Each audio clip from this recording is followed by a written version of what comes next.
All right, so now it's time to start finding information. So I'm going to go back to sharing the screen. And I'm going to go to modules. I'm going to go to Webliography. Where is it? Online resources. This is what I call the Webliography.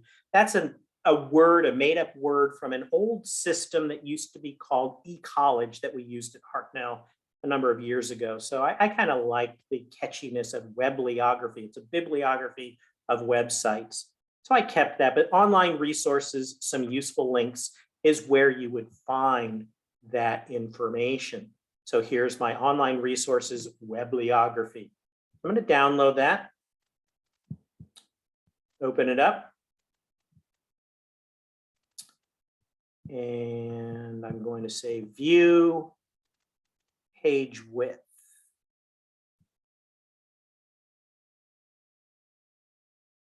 But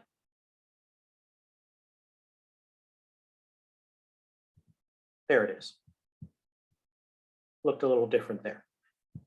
So there's a lot of things that have nothing to do with finding resources, but some could.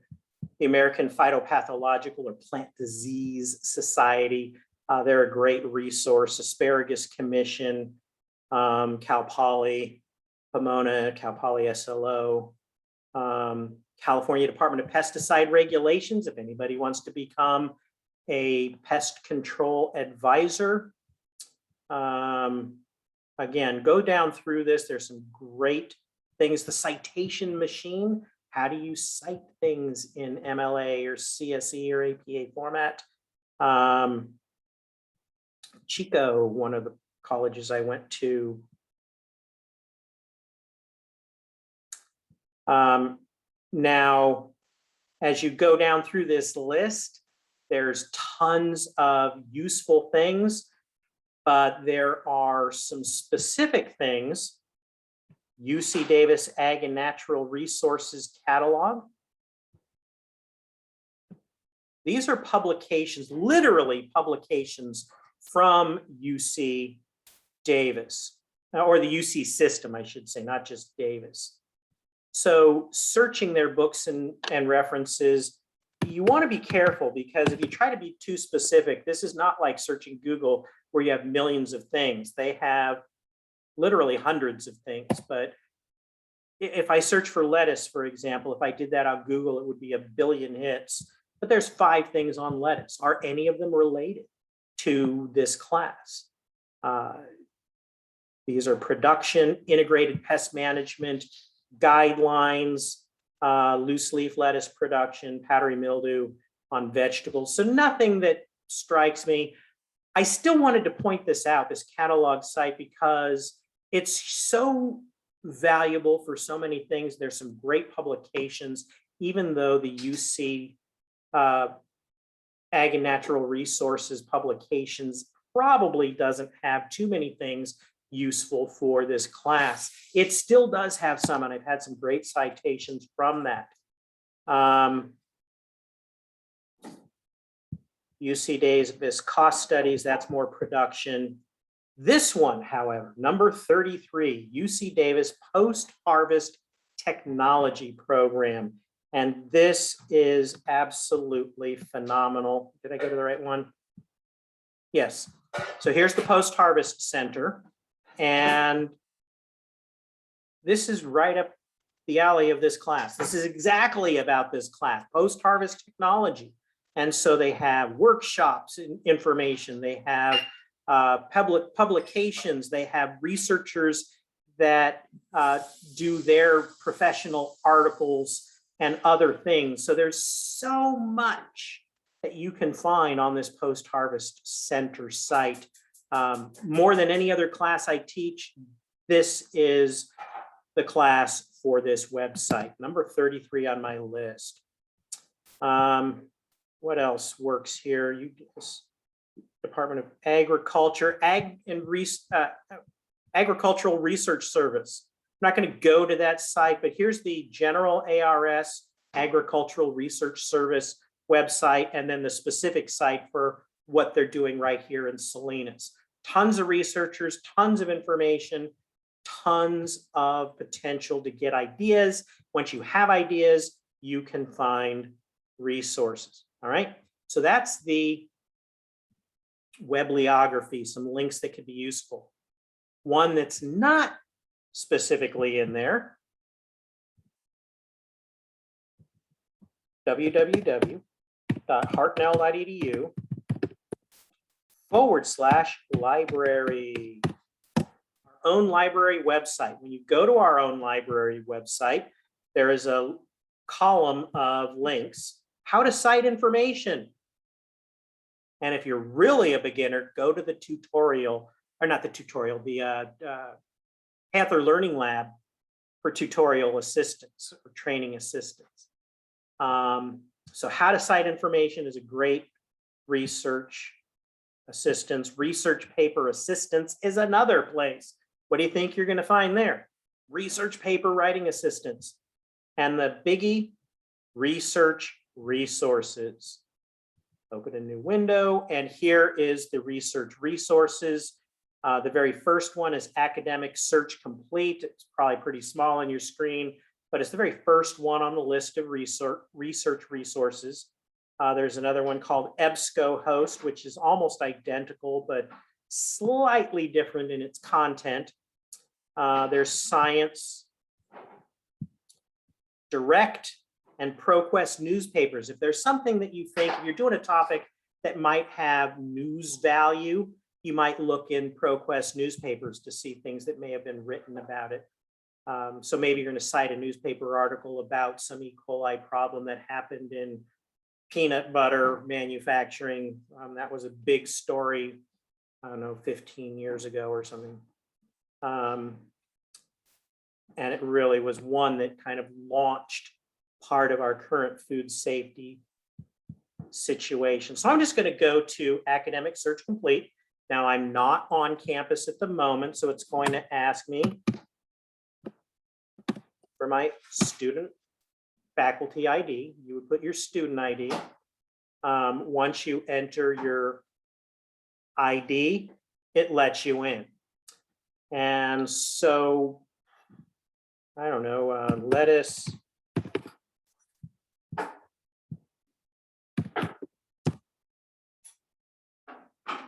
Post-harvest, and I'm going to put post-harvest in the same line like it's in quotes because I want post-harvest. Now, sometimes post-harvest is one word, but it still should get it this way. I'm just lettuce and post-harvest, but I'm not going to hit search yet.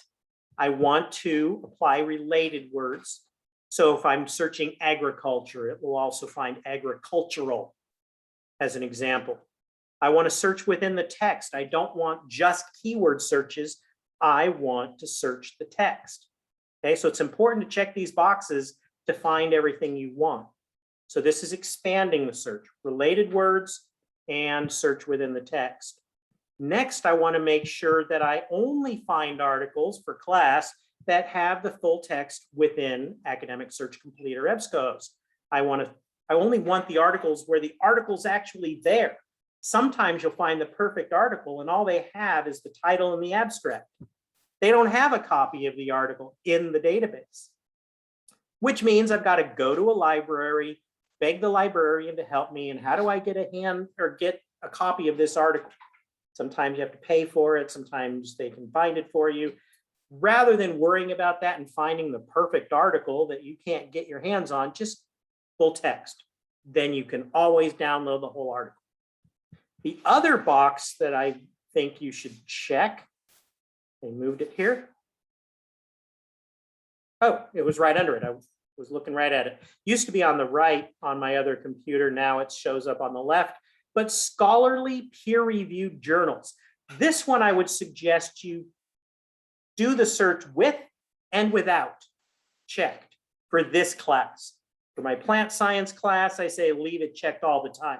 But for this class, there might be things that are relevant, that are professional, that aren't in, quote, peer-reviewed journals, which literally means that before your article can be published, you need to have the publisher will send your article to 3 professionals in the field to make sure that your article is scientifically sound and it makes sense before they publish it. You don't have that kind of a hurdle in certain magazines or newspapers. You just have an editor, and the editor is like God for that publication. They decide it goes in, it doesn't go in. In a peer-reviewed journal, it's an extra level, an extra protection to make sure you have peers in your scientific field that agree that this looks like a good paper. It's ready for prime time. So now that I've checked all that, I click search. And 774 articles. That's pretty generic. But once I find some of the first articles, I can find more words to narrow down the search. Right now, I don't have any keywords. I'm just going, I don't know, lettuce, something about post-harvest lettuce. The genetic base of water use efficiency and yield in lettuce. Pre-harvest survival and post-harvest chlorine tolerance of enterohemorrhagic Escherichia coli. So essentially that's E. coli bacteria. And enterohemorrhagic means the stuff that makes you bleed inside, the bad stuff that can kill you. So that's a food safety article, essentially a scientific fundamental research that's related to food safety, I should say. But you go through this, you check some articles, you find one that you say is interesting, innovative breeding technologies in lettuce for improved post-harvest quality. Perfect, I like it. So what do? Click on it. Or I could have right-clicked and opened it in a new tab so I don't lose my list, but that's okay. Now I can read the title, I can read the abstract. If the abstract really looks good, I can download the text of the article by saving it to my computer and read it later. I can cite the article, click on cite, what happens? I scroll down to, if you're doing APA, it's called references, and there's the citation for APA. If you're doing MLA, I scroll down a little further, it's called works cited. If you're doing it in MLA, and there's the citation. They're the same basic information, just a little bit different presentation. But you'll notice that some things are italicized, some things aren't italicized, and you should pay attention to that. If it's italics here, it needs to be italics in your works cited.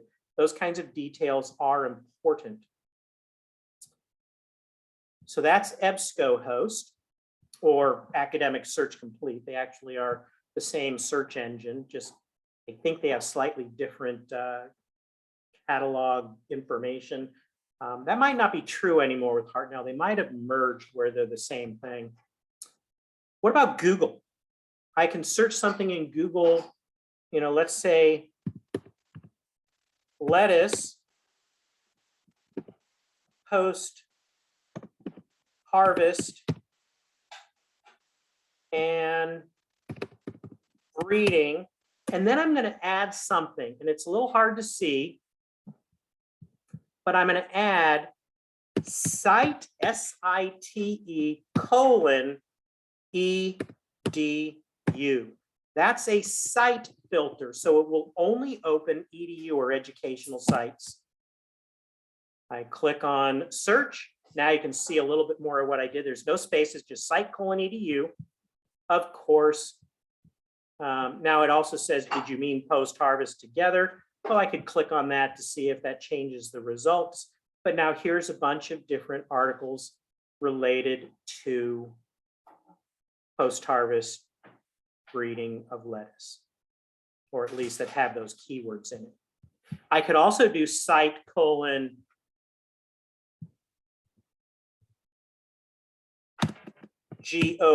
for government sites. And that will get me things like the USDA or National Institute of Health, NIH. Oh, right here, NIH. That's a government site. NIH, USDA. What did I tell you? The two sites that show up first, USDA and NIH, are government sites that have really good federally funded research that you find using site:/gov. What if I know that the UC Davis's post-harvest technology department has some really good stuff that I'm interested in? Site:/ucdavis.edu. There it is, site:, no spaces, ucdavis.edu. Don't put anything else, and that will limit my research,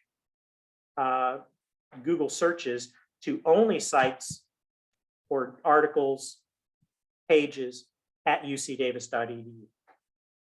All right. So that's it on the research paper. That's what you need to get started. I hope that you will do a lot of your own searching. Look on Google, look on EBSCOhost, use the tutorial center or the Panther Learning Lab.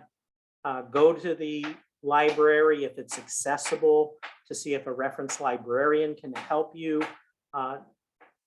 Spend some time really focusing in on your paper. And once you have some ideas, once you have something to get you started, give me a call. Talk to me if you need more help. If you really can't even get your foot through the starting gate, you can still call me. You can text me, send me a Canvas message, but I need something from you. I'm not going to tell you what topic to do. I need you to come to me with some thoughts, and I can sometimes throw out some very simple things to think about that can get you from, I don't know where to start, to, oh, that's a good place to start. I'm willing to help. So anyway, that is it for the introduction to your research papers.